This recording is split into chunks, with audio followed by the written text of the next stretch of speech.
les alternatives à la fast fashion.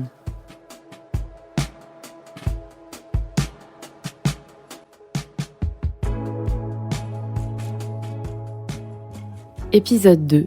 Les friperies.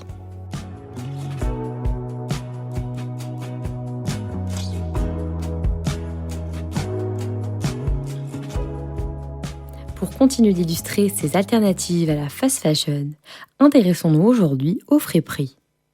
Des boutiques qui vendent des vêtements de seconde main, autrement dit des vêtements déjà portés, vendus parfois à bas prix.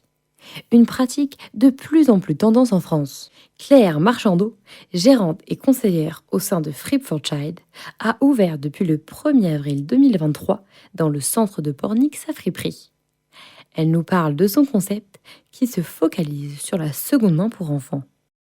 Dans l'ensemble, on me dit que le concept est hyper cool, qu'il manquait clairement une fripe pour enfants. Ils aiment bien aussi l'accueil, qui est chaleureux. Bon, ça va, ça veut dire que ça se passe plutôt bien.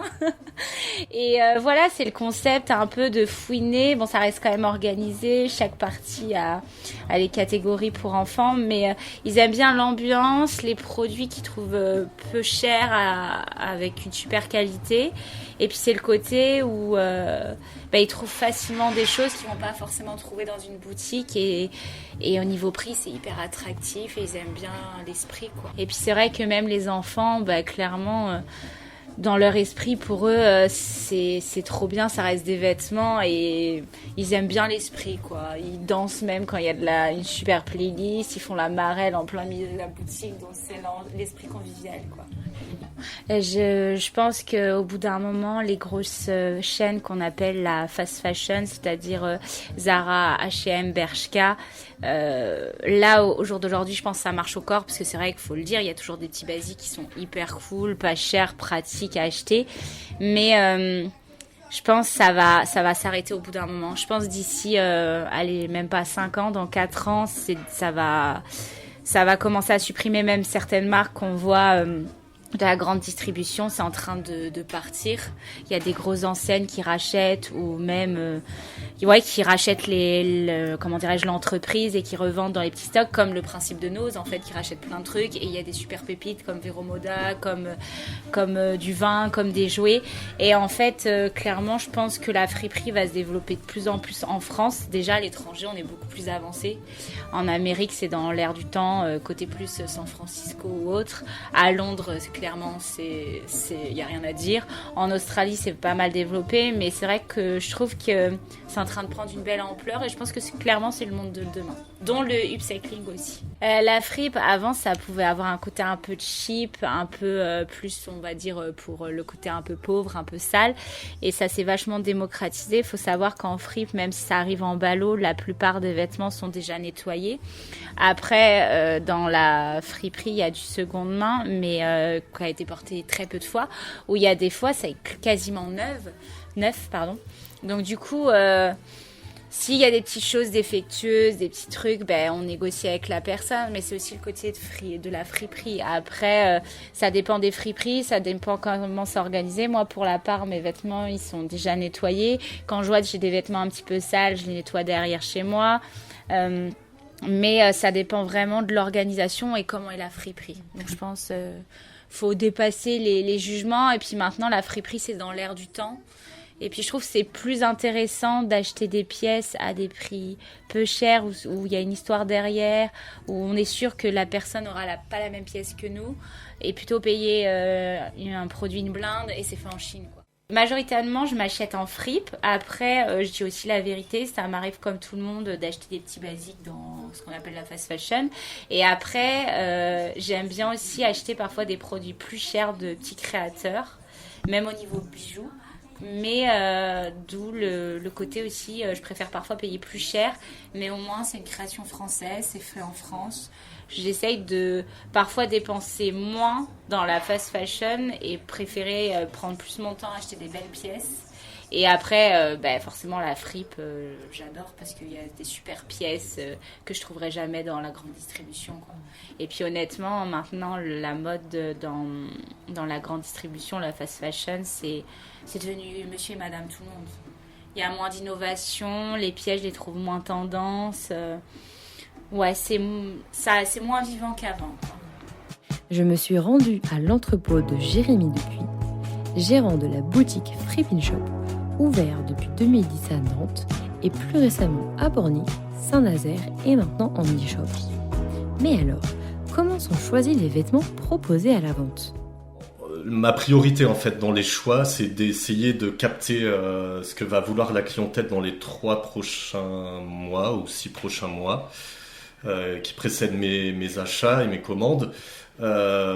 C'est beaucoup d'observation en fait de la clientèle qui est souvent, en partie hypersensible à la mode. Notre clientèle, c'est pas forcément les gens qui viennent chercher de la fripe à bas coût ou que l'étudiant qui fait des économies ou que la personne qui est vraiment dans l'éthique. C'est aussi des gens qui sont passionnés de mode, de tissus, qui veulent retrouver des coupes particulières et qui sont à la pointe de la mode et qui ont forcément ce type de personnalité. Ils ont toujours un petit peu d'avance sur les autres, donc ce qu'ils portent c'est ce qui va être demandé dans les 3 ou 6 prochains mois.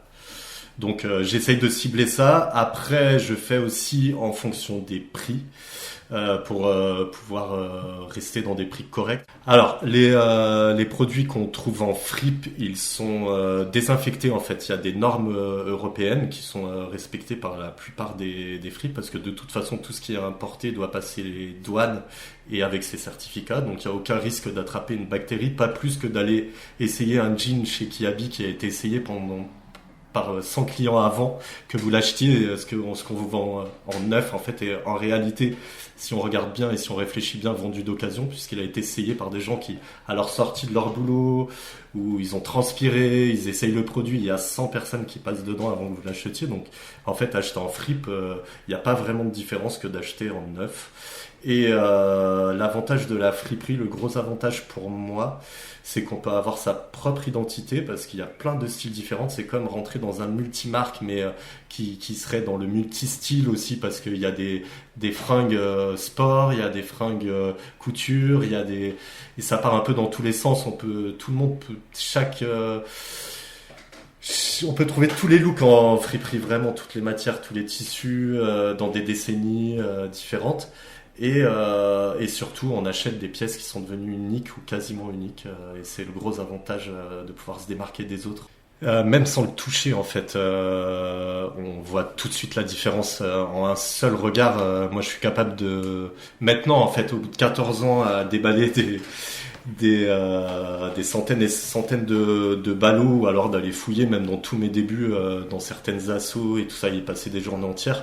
J'ai l'œil en fait, on voit tout de suite un produit Shein et un produit, je sais pas, ne serait-ce que un produit de meilleure qualité, je sais pas, je veux dire COS au hasard, ça fait partie d'H&M, mais ils font des produits un peu plus évolués sur cette marque et du coup la qualité elle est encore meilleure quand on va dans les années 90 et encore plus belle quand on est sur les années 60-70. C'est juste magique quand on est sur les années 50, c'est souvent des produits faits main et on a de la crêpe de soie et des choses comme ça. Mais du coup, je pense que même mes trieurs aujourd'hui qui bossent avec moi, ils ont 1 an ou 1 an et demi d'expérience. Et ils arrivent à tout de suite reconnaître un produit de la fast fashion, un produit qui est de plus vintage et de meilleure qualité. Free Pin Shop s'essaie aussi à l'upcycling, donnant une 3e vie à certains vêtements. Alors, on essaye de partir en grosse majorité principalement de nos invendus pour leur donner encore une 2e chance d'être vendus et de ne pas les jeter, les brûler ou s'en débarrasser.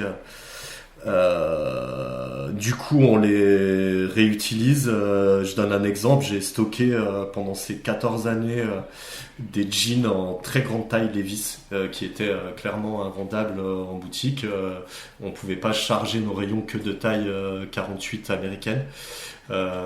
Du coup, on les a stockés. Je les ai stockés. On a capté la tendance du baggy qui est arrivée depuis 2 ans, on dira, mais qui est vraiment portée là depuis cette année. Et ça nous a servi et du coup on les a transformés en baggy en les resserrant uniquement à la taille, un élastique, des choses très simples en fait.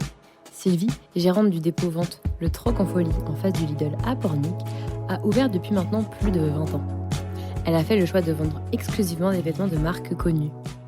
Des vêtements récents, de marque, tendance donc, pour hommes et pour femmes, plus pour les femmes d'ailleurs.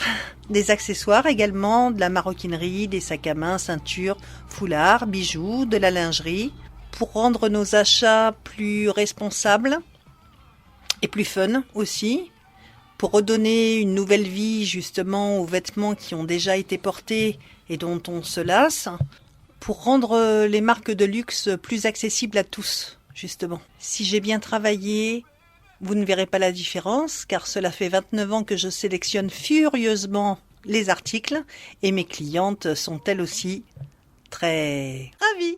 Alors on peut déposer tous les jours, non-stop. Il y a des arrivages en permanence. Et comme je vous disais, il faut que ce soit des articles très récents et tendances, avec des marques connues et reconnues. C'est comme ça qu'on peut faire la différence, justement, avec peut-être des dépôts-ventes plus vintage, comme des friperies ou autres. Je connaissais déjà les dépôts-ventes à Amsterdam, à Londres, et j'étais plutôt surprise qu'il n'en existe pas en France. Et je me suis dit que c'était dommage de ne pas pouvoir recycler ces vêtements. Sa volonté avant tout était de proposer des vêtements pour tous. Je voulais un magasin qui puisse correspondre à tout le monde. Donc pas de souci de taille, pas de souci de style, où on puisse se sentir bien dès qu'on rentre et dénicher la perle rare, quelle que soit la tendance du moment, par rapport à sa morphologie, par rapport à ses envies, par rapport à son budget, et pouvoir satisfaire tout le monde. Il y a des personnes qui n'osent pas rentrer directement dans la boutique, mais finalement, une fois qu'elles sont rentrées, elles y trouvent leur compte et elles reviennent avec plaisir. Les friperies sont donc un phénomène de mode qui tend à devenir la nouvelle forme de consommation plus responsable et plus écologique de demain. Pour le prochain épisode, je suis allée à la rencontre de créateurs et créatrices de vêtements artisanaux.